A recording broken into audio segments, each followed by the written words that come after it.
Hey there, and welcome to this week's edition of The Wrap. Big news from the US of A. Trump is back in the White House, which could mean a rocky road ahead for South Africa and the rest of the world. Closer to home, Prince William is in Cape Town spotlighting conservation efforts, just as Trump threatens to reverse those gains internationally. The DA is proposing an anti-corruption bill to clean up high-level graft, while the South African Music Awards celebrated 30 years with big wins and Kwaito nostalgia. And finally, we're mourning the legendary Quincy Jones and looking into the shocking murder of underworld figure Mark Lifman. So let's dive into your weekly update of empowering and easy-to-understand news, brought to you by myself, Verashni Pillay, and the Explain.co team. First up, it's official. Donald Trump has done it again. After a tight race with Vice President Kamala Harris, the former U.S. president has clinched 295 electoral votes and nearly 51% of the popular vote to secure a return to the White House as the 47th president of the USA. For South Africans, though, the big question is, what does this mean for us? Here is how a Trump presidency could directly affect us at home. Firstly, the rand has already taken a minor hit. It depreciated against a US dollar surge. For South Africans, a strong dollar usually means more expensive imports, but thankfully, the drop in the rand is not extreme by historical standards. Secondly, in his second term, Trump aims to tackle inflation and cut the corporate tax rate to 15%, with a focus on a Buy American, High American policy. By raising tariffs on foreign goods, he hopes to boost U.S. production. However, these tariffs could lead to higher costs for American consumers and make it harder for South Africans to export their goods to compete in the U.S. market, potentially reducing their market share as their goods become more expensive for American buyers. Thirdly, the African Growth and Opportunity Act, AGOA, has allowed South African businesses to access the U.S. market duty-free, benefiting sectors like agriculture and manufacturing. However, under Trump's second term, AGOA's future could be at risk with potential alterations or revocation. If AGOA ends, South African exporters would face higher costs, making it harder to compete in the U.S. market. With AGOA set to expire in September 2025, the loss of these tariff exemptions could lead to reduced production and job losses in key industries in South Africa, like agriculture and manufacturing. And finally, on the policy front, Trump's expected foreign policy positions could place South Africa in challenging diplomatic territory. Trump has hinted at a hardline approach with Iran, continued support for Israel in its conflicts, and pressure on Ukraine to negotiate with Russia. South Africa, with its own nuanced international stances, may have to tread carefully, balancing its relationships with both the U.S. and other global partners. Let's be honest, Trump's return to the White House is not exactly great news for South Africa. As Trump begins his second term, we are left to assess the implications of his policies, which could affect everything from trade to foreign relations. Moving on to our big story. A PhD student has stumbled upon a lost Maya city in Mexico's jungle. Imagine scrolling through page 16 of Google search results and finding a clue leading to a massive Maya city hidden for centuries beneath Mexico's jungle canopy. That's what happened to a university PhD student, Luke Alt Thomas. He says, I was on something like page 16 of a Google search and found a laser survey done by a Mexican organization for environmental monitoring. They had used something called LiDAR, light detection and ranging, a high scanning technique that maps structures hidden under dense vegetation. While the tool had been used by a Mexican environmental group, Alt Thomas processed their data using archaeological methods, and he found something incredible, signs of a sprawling city that archaeologists believe could rival Calakmul, Latin America's largest Maya site previously. The current site's sheer density places it amongst the largest of ancient Maya settlements, with an estimated population of 30 to 50,000 people at its peak, which would have been around 750 to 850 AD. That's more than the number of residents in the area today. In total, Alt Thomas and his team uncovered 3 sites, all within an area roughly the size of Edinburgh, Scotland. They named the city Valeriana after a nearby lagoon. The city lies in Mexico's southeastern state of Campeche, and it is packed with ancient wonders, pyramids, sport fields, roads connecting neighborhoods, and even amphitheaters. One professor, a research co-author, says that this finding challenges the old assumption that tropical regions were not conducive to advanced civilizations. The Maya clearly thrived in these environments, building complex societies with incredible infrastructure and artistry. Their findings were featured recently in the journal Antiquity. As for why Valeriana was eventually abandoned, the archaeologists are not completely certain. They believe that climate change may have played a big role. For now, this lost city remains an exciting reminder of the Maya civilization's incredible legacy and a lesson in the surprises that can still be uncovered even from page 16 of a Google search.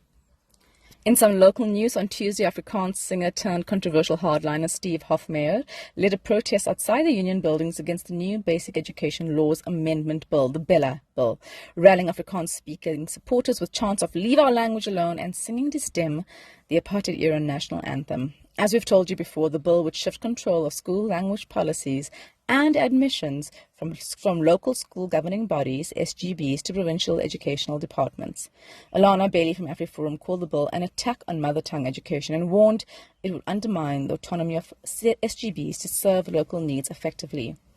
Right now, SGBs can decide what their admission and language policies are, even if it means isolating someone in the community based on language, especially Afrikaans.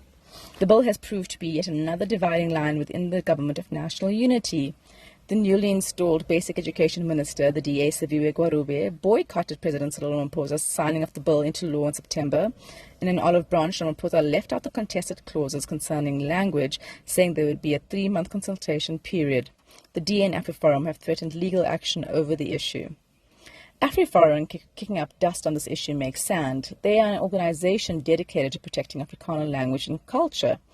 The real question is the DA. Are they not a party representing all South Africans? They claim the opposition is about the importance of mother tongue instruction. If so, why are there no marches, press releases, or proposed bills about how isiZulu, isiXhosa, and other African languages are vastly underrepresented in the education system? According to Stats South Africa, isiZulu is the language spoken most often in South African households, with almost a quarter of the population speaking the language, followed by isiXhosa at 16% and Afrikaans at just over 10%. About 10% of public schools are either Afrikaans, medium, or dual, so that tracks. The same can't be said for the rest.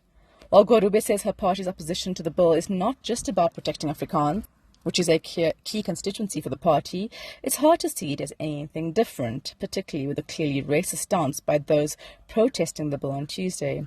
It increasingly feels like opposition to the bill is about protecting very narrow interests, while African languages continue to be neglected. In entertainment news, the 30th South African Music Awards took place on Saturday, and it was everything you'd expect from a milestone celebration of Mzansi's best beats and melodies. Home Queen, Babes Wodumo, kicked off the performance lineup in style, electrifying the crowd with her iconic hit, Wololo. In a memorable nod to the golden age of Kwaito, legends Arthur Mafakote, Trompies, and other genre pioneers also took the stage for a thrilling melody. Their high-energy performance was a time capsule of the 90s and early 2000s, when Kwaito music dominated the airwaves and dance floors across the country. One of the night's most emotional moments came during the tribute to the late Sakani TK Mhinga, a beloved voice in the South African music scene. KB performed a heartfelt rendition of TK's hit, How Do You Feel? As for the winners, 2024 might as well be renamed the Year of Tyler. The water hitmaker picked up not 1, not 2, but 4 awards, including Female Artist of the Year, Best Pop Album for her debut Tyler, and Newcomer of the Year. She also snagged the International Achievement Award because, well, she's Tyler. Alas, she could not be at the event as she was abroad. Sharing her gratitude for the awards on social media, she said, "I honestly tried so hard to make it. I was even considering getting a blesser to fly me there on a private jet." Other winners included Pretty Ugly for Best Hip Hop Album, award for his album Dust, plus a promise of more music to come despite previously saying Dust would be his last album. And industry legend Oskido took home the Chairperson's Award. In his acceptance speech, he emphasized the power of collaboration in shaping South African music. He said, "I'm truly honored and grateful for this recognition. This award is not just for me, it's for the work we've all done through collaboration." Here's to the next 30 years. In other DA news, the DA has proposed a new bill in Parliament, the Constitution 21st Amendment Bill, known as the Anti-Corruption Bill. If passed, this bill would establish an Anti-Corruption Commission, an ACC, as a Chapter 9 institution tasked exclusively with investigating and prosecuting high-level corruption cases. It's a bold move aimed at taking South Africa's fight against corruption to a new level, a necessary step after years of dealing with the aftermath of state capture. Let's break down what this means. Chapter 9 institutions, like the Public Protector and Auditor General, are created to support democracy by operating independently from government influence. As envisioned by the DA, the ACC would fall into this category with operational and institutional independence. This means it would not be at the mercy of politicians, be they ministers or even the president, giving it the freedom to operate without fear or favour. Currently, the National Prosecuting Authority, the NPA, is tasked with prosecuting serious corruption, but according to the DA's Glynis Breitenbach, the NPA is struggling. She argues that it levels the independence and resources to effectively manage the complexities of high-level crime. And given the NPA's checkered past, having been weakened during the state capture years, Breitenbach says it's time for additional muscle. Under the bill, the ACC would have a dedicated staff and a budget allocated by the National Treasury, shielding it from political whims.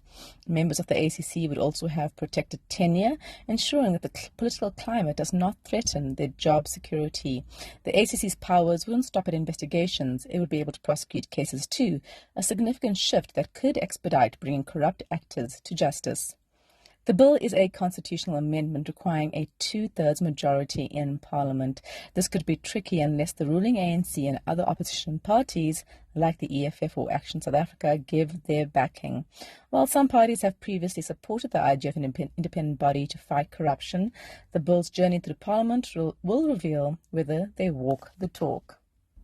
In royal news, the UK's Prince William landed in Cape Town on Monday, and aside from eco-business, he's winning hearts with a surprising fashion statement, a beaded papa bracelet from Princess Charlotte. Take that, crown jewels.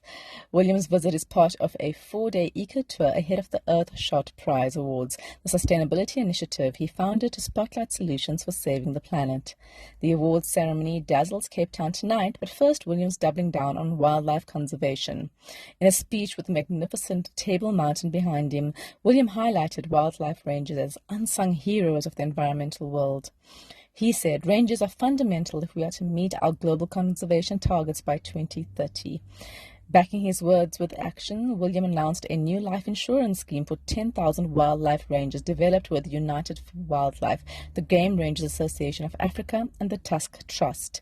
A solid insurance plan is necessary when your job involves armed poachers." But of course, no royal tour is all business. William hiked Signal Hill with none other than Robert Irwin, son of the late great crocodile hunter Steve Irwin. The duo marveled at the park's biodiversity, sharing fun facts about their favorite animals, the cheetah for William and the humble chameleon for Irwin. William later met President Cyril Ramaphosa, sharing photo op smiles and discussing his rusty rugby skills, honed during a training session with Springbok legends Percy Montgomery and Joel Stransky in Ocean View Township. The Prince's Conservation Tour comes just as UK Foreign Secretary David Lammy is in town for some serious bilateral talks. But William's team is promoting his evolution into a global statesman separate from politics. South African officials purportedly view his visit more as a celeb drop-in rather than a major diplomatic engagement. William is here to make an impact, whether taking on poachers, securing environmental futures, or just rocking a papa bracelet with style. In criminal news, the murder of Mark Lifman, 57, a notorious figure in South Africa's underworld, has left many wondering how a man always surrounded by security could be gunned down in broad daylight. The obvious answer: Lifman's extensive criminal dealings and many enemies in the underworld may have finally caught up with him. On Sunday, he was shot 5 times as he stepped out of his vehicle in the parking lot of Garden Route Mall. The gunmen, later identified as Gerd Bezuidenhout and Johannes Johnny Jacobs, fled the scene but were quickly apprehended in Uniondale hours later. One of the accused worked for a security company linked to Lifman, while the other is said to be a former Special Task Force member, according to Western Cape Police Commissioner Lieutenant General Tembesile Patakile. Both had connections to the security industry where Lifman was active. One was reportedly a former Special Task member. Their case has been postponed until 13th November for a bail hearing. Now, Lifman is a businessman with interests in property, horse racing, and security, and his involvement in Cape Town's criminal underworld was no secret.